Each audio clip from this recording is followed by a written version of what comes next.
உங்களோட தாகெல்லாம் அடங்கிருச்சா?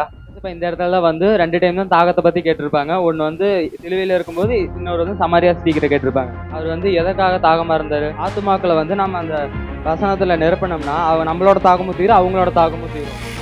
நிறைய ஆத்துமாக்களை ஆதாயப்படுத்தி கொடுக்கணும். ஏசப்பா வந்து நம்மளுக்கு கொடுத்த வேலையே அதுதான்.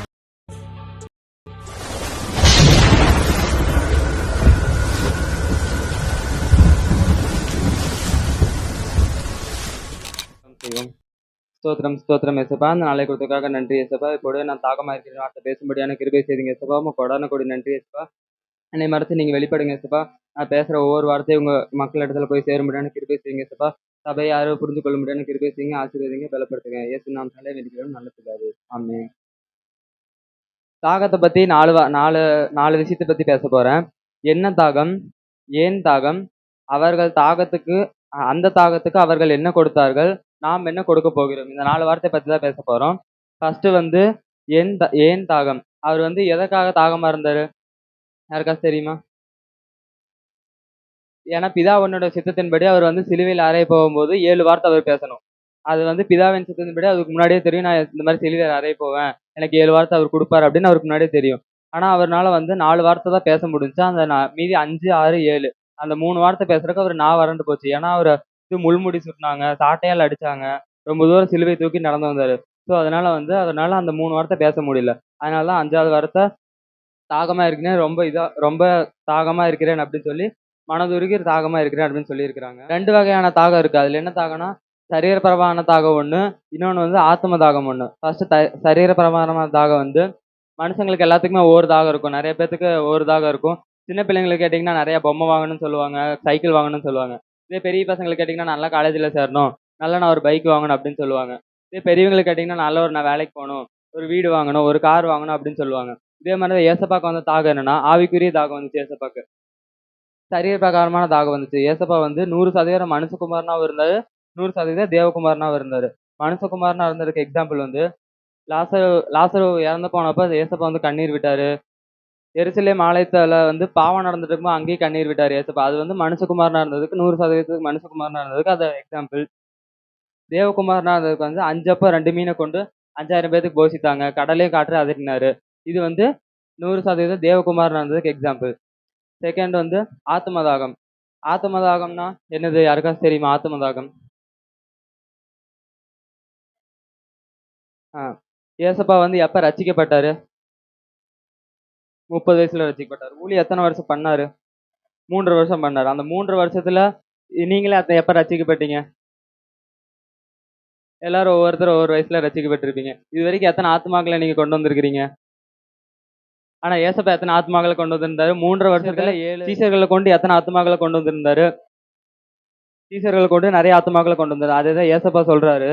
மத்தேயு 28:19 எடுத்தவர் வாசிக்கலாம். நீங்கள் புறப்பட்டு போய் சகல ஜாதிகளையும் சீஷராக்கி பிதா குமாரன் பரிசுத்த ஆவியின் நாமத்திலே அவர்களுக்கு ஞானஸ்தானம் கொடுத்து. சீஷர்கிட்ட சொல்றாங்க, இப்ப வந்து அவர் 33 வயசுல வந்து ஞானஸ்தானம் எடுத்து சுவிசேஷம் சொல்லி அவங்க 12 பேர்த்த சீஷரை தேர்ந்தெடுத்துட்டு அவர் இறந்துட்டாரு. ஆனா அதோட அவரோட ஊழியம் முடிஞ்சிருச்சா? இல்ல. இனிமேல் தான் அவர் ஸ்டார்ட் பண்ணி வச்சுட்டு போயிருக்காரு. அந்த 12 சீஷர் உருவாக்கிட்டாரு. இனி அவரு போயிட்டு ஜனங்களுக்கெல்லாம் வந்து ஏசப்பாவோட சுவிசேஷத்தை சொல்லி அவங்க நிறைய பேர்த்த ஆதாயப்படுத்தணும் தான் ஏசப்பா வந்து தொடங்கி வச்சுட்டு போயிருக்காங்க. நாம எப்படி ஆதாயப்படுத்துறோம்னா, தெரியாதவங்கள சர்ச்சை கூட்டிட்டு வரணும், ஏசப்பாக்கு தெரியாதவங்கள ஏசப்பா பத்தி சொல்லணும், நிறைய சுவிசேஷம் சொல்லணும். அப்படி சொல்லும் போது நம்ம வந்து தாகமா இருக்கும், ஆத்மா மேல தாகமா இருக்கணும். நம்ம ஆத்மா மேல தாகமா இருந்தா தான் மற்றவங்கள நம்ம வந்து சர்ச்சை கூட்டிட்டு வர முடியும், மற்றவங்கள பத்தி ஏசப்பா பத்தி சுவிசேஷம் சொல்ல முடியும். இன்னொரு இடத்துல ஏசப்பா வந்து தாகமா இருக்கிற அப்படின்னு சொல்லியிருக்காங்க. யோவான் 4:9-10. யூதர்கள் சமாரியருடனே சம்பந்தம் கலவாதவர்கள் ஆனபடியால் சமாரியா ஸ்ரீ அவரை நோக்கி, நீர் யூதனாய் இருக்க சமாரியா ஸ்ரீ ஆகிய என்னிடத்தில் தாகத்துக்கு தா என்று எப்படி கேட்கலாம் என்றாள்.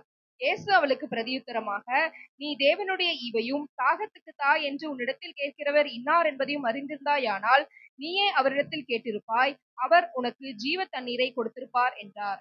ஏசப்பா இந்த இடத்துல வந்து 2 டைம் தான் தாகத்தை பத்தி கேட்டிருப்பாங்க. ஒண்ணு வந்து சிலுவையில இருக்கும்போது, இன்னொரு வந்து சமாரியா ஸ்திரீ கிட்ட கேட்டிருப்பாங்க. அந்த இடத்துல இன்னொரு இன்சிடென்ட் நடக்கும்.